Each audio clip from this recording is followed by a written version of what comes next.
السلام علیکم دوستو، حجاز کا قافلہ سیریز کی 25ویں قسط میں خوش آمدید۔ آپ سے درخواست ہے کہ میرا چینل سچائی نیٹ ورک سبسکرائب کر لیں اور اس سیریز کی پچھلی ایک ساتھ ضرور دیکھیں۔ بویب کے میدان میں ایرانیوں کو مسلمانوں کے ہاتھوں ذلت آمیز شکست کا سامنا کرنا پڑا۔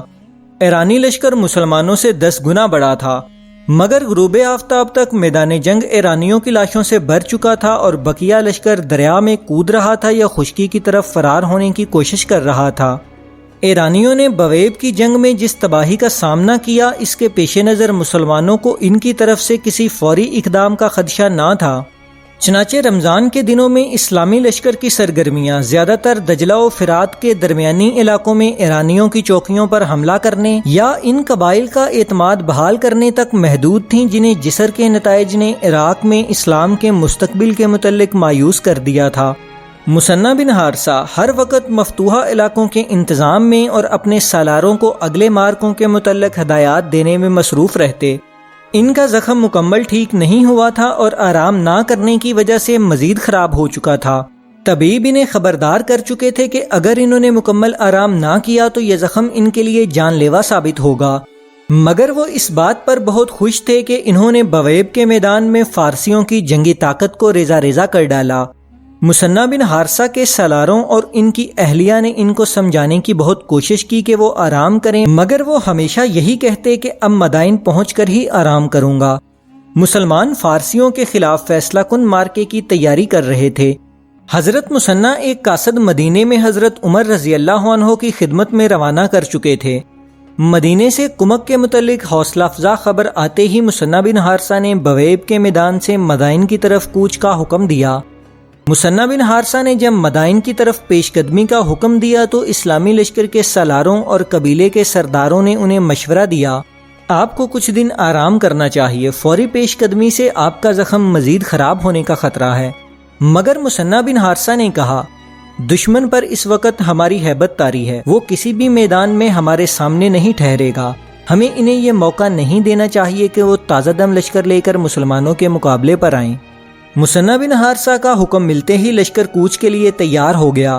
مجاہدین کی یہ پیش قدمی طوفانی تھی۔ یہ ایک ایسا تند و تیز سیلاب تھا جس کے سامنے کوئی شجر کھڑا نہ رہ سکا، سب کچھ خس و خاشاک کی طرح بہتا اور ڈوبتا چلا گیا۔ مثنیٰ بن حارثہ کا اگلا ہدف سابات کی بستی تھی جو مدائن کے بالمقابل تھی۔ سابات کے رستے میں بھی کئی ایرانی بستیاں موجود تھیں، مگر وہاں اسلامی لشکر کو کسی مزاحمت کا سامنا نہ کرنا پڑا۔ اس کی وجہ یہ تھی کہ مسلمان جس طرف رخ کرتے، فارسی فوج مسلمانوں کی ہیبت کی وجہ سے مجاہدین کے پہنچنے سے پہلے ہی وہ شہر یا بستی خالی کر کے فرار ہو جاتی۔ ان سب کی زبان پر ایک ہی آواز تھی، یہ عرب کے مسلمان انسان نہیں ہو سکتے۔ مدائن سے ہماری 1 لاکھ سے زائد فوج گئی تھی، جس میں زیادہ تر گھڑ سوار اور ہاتھی بھی تھے، مگر ہم پھر بھی شکست کھا گئے۔ 1 لاکھ! وہ ایک دوسرے سے حیرت سے پوچھتے، کیا انہوں نے ہماری 1 لاکھ فوج مار ڈالی؟ ہاں، میدان جنگ سے بھاگنے والے فوجی انہیں مزید دہشت زدہ کر دیتے۔ انہوں نے ہاتھیوں سمیت ہماری 1 لاکھ فوج کو تباہ و برباد کر ڈالا۔ پھر تو مسلمان انسان نہیں ہو سکتے، وہ ضرور کسی دوسری دنیا کی مخلوق ہیں۔ یہ وہ ہیبت تھی جو اس وقت ایرانیوں کے دلوں پر چھائی ہوئی تھی۔ مسلمان جس طرف رخ کرتے، ایرانی فوج پہلے ہی وہ شہر خالی کر کے فرار ہو جاتی اور وہاں کے شہری مسلمانوں سے امان طلب کرتے۔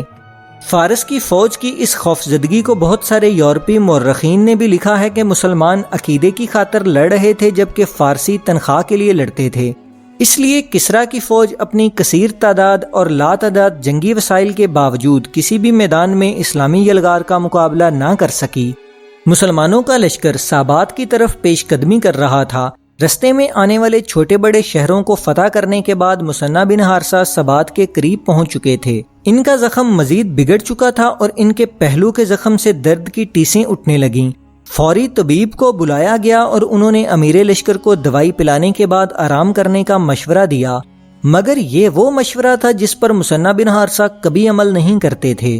مثنیٰ بن حارثہ کا زخم ان کے پھیپھڑوں کو بھی متاثر کر چکا تھا اور ان کو سانس لینے میں بھی دشواری کا سامنا کرنا پڑتا، مگر اس کے باوجود بھی وہ ہر وقت گھوڑے پر سوار ہو کر میدان میں رہتے۔ سابات پہنچ کر مسلمانوں نے دیکھا کہ وہاں سے فارسی فوج فرار ہو چکی تھی اور اہل شہر نے بغیر لڑائی کے مسلمانوں کے سامنے ہتھیار ڈال دیے۔ سابات کے بعد مثنیٰ بن حارثہ کا اگلا ہدف بغداد تھا، جو اس دور میں ایک بڑا شہر نہیں بلکہ ایک چھوٹا سا قصبہ تھا، لیکن وہاں پر ایرانی فوج موجود تھی۔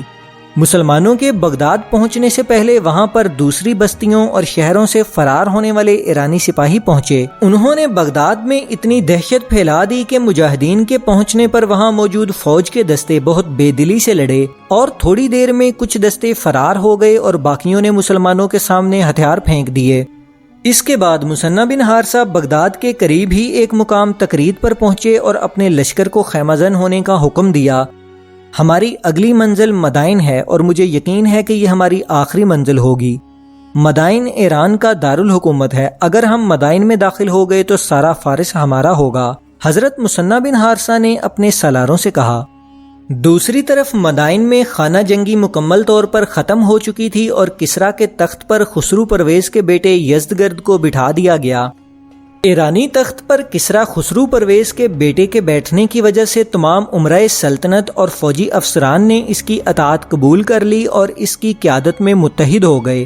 اس کے ساتھ ہی فارس کے طول و عرض میں مسلمانوں سے مقابلے کے لیے دوبارہ زور و شور سے تیاریاں ہونے لگیں۔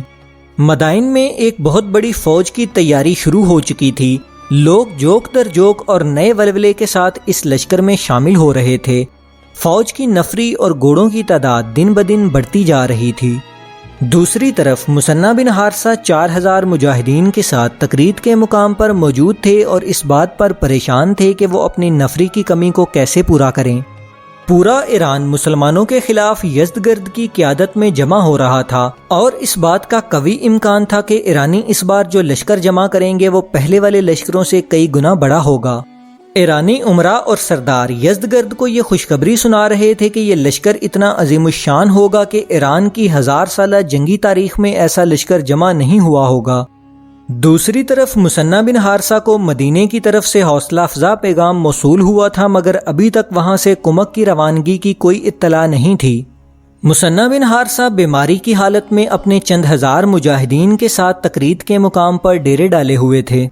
انہیں اس بات کی فکر تھی کہ اگر مدینے سے کمک کے پہنچنے سے پہلے ایرانی لشکر نے پیش قدمی کی تو مسلمانوں کو پیچھے ہٹنا پڑے گا یا پھر ایک ایک کر کے تمام اسلامی لشکر شہید ہو جائے گا۔ مثنیٰ بن حارثہ کا زخم اس قدر خراب ہو چکا تھا کہ وہ آسانی سے چلنے پھرنے کے قابل بھی نہیں رہے تھے اور ان کو سانس لینے میں بھی مشکلات کا سامنا تھا۔ انہوں نے ایک قاصد دوبارہ مدینے کی طرف روانہ کیا تاکہ مدینے سے روانہ ہونے والے لشکر کے حالات کے بارے میں معلوم کیا جا سکے۔ حضرت مثنیٰ بن حارثہ ایک طرف خلیفہ اسلام کی طرف سے آنے والی کمک کا انتظار کر رہے تھے، جبکہ دوسری طرف ان کی حالت دن بدن خراب ہوتی جا رہی تھی، مگر اس حالت کے باوجود بھی وہ آرام کرنے کے لیے تیار نہ تھے اور اسلامی لشکر کو خود ہدایات جاری کرتے۔